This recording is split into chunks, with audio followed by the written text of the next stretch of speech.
ఫిబ్రవరి 4వ తారీఖు 2025 రథసప్తమి అండి. రథసప్తమి సందర్భంగా అసలు రథసప్తమి విశిష్టత ఏంటి?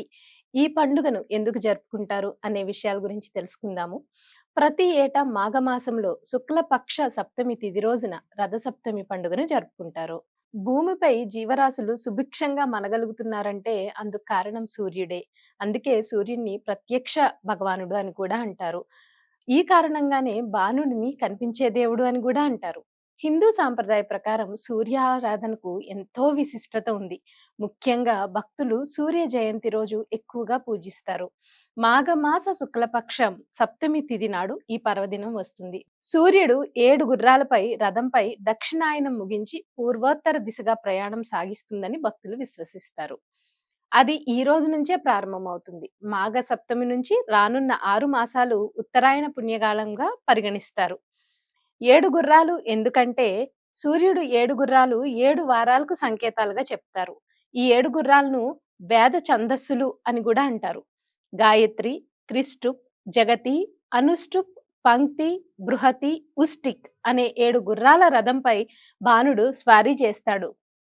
మేషం నుంచి మీనం వరకు ఉన్న 12 రాసుల్లో ప్రయాణిస్తారు. ఈ 12 రాసులను పూర్తి చేయడానికి సూర్య రథానికి ఏడాది సమయం పడుతుంది.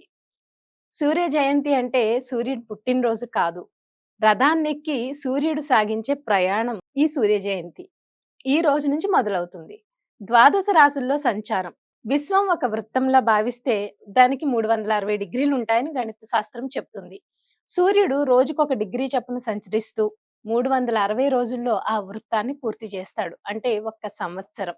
అందుకే జ్యోతిష్యులు ఈ సృష్టి చక్రాన్ని 12 రాసులుగా విభజించి ఒక్కొక్క రాశిని 30 డిగ్రీలుగా విభజించారు.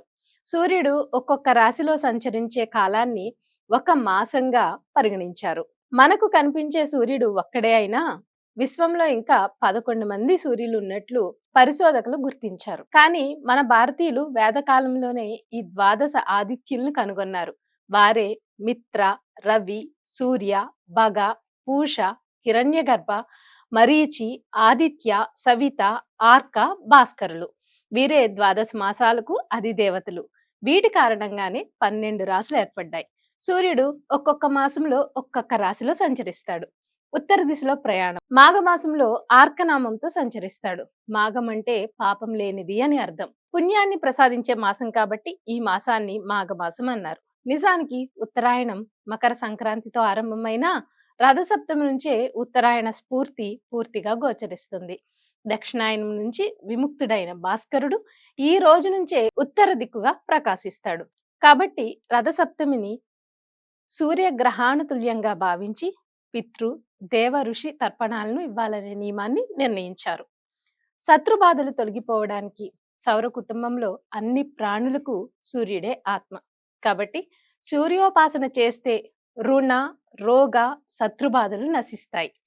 మన మంత్ర పుష్పాల్లో ఒకటిగా పేర్కొనే యోపం పుష్పం వేద పుష్పవాన్ ప్రజావాన్ పశుమాన్ భవతి అనే వాక్యాలు దీనికి సంబంధించినవే. సూర్యారాధన చేసేవాడు పుష్పవంతుడు, సంతానవంతుడు, పశు సంపద, సమృద్ధి, ధనవంతుడు అవుతాడు. సూర్యకాంతిలోని కిరణాల ప్రభావం వల్లే శరీరానికి సహజ సిద్ధంగా విటమిన్ డి లభిస్తుంది. సూర్యకిరణాలు శరీరంపై తప్పగా ప్రసరించాలి. అందుకే వైదిక వాజ్మయం సంధ్యావందనం, సూర్య నమస్కారాలు, ఆర్క్య ప్రదానం మొదలైన ప్రక్రియల్ని ప్రవేశపెట్టింది.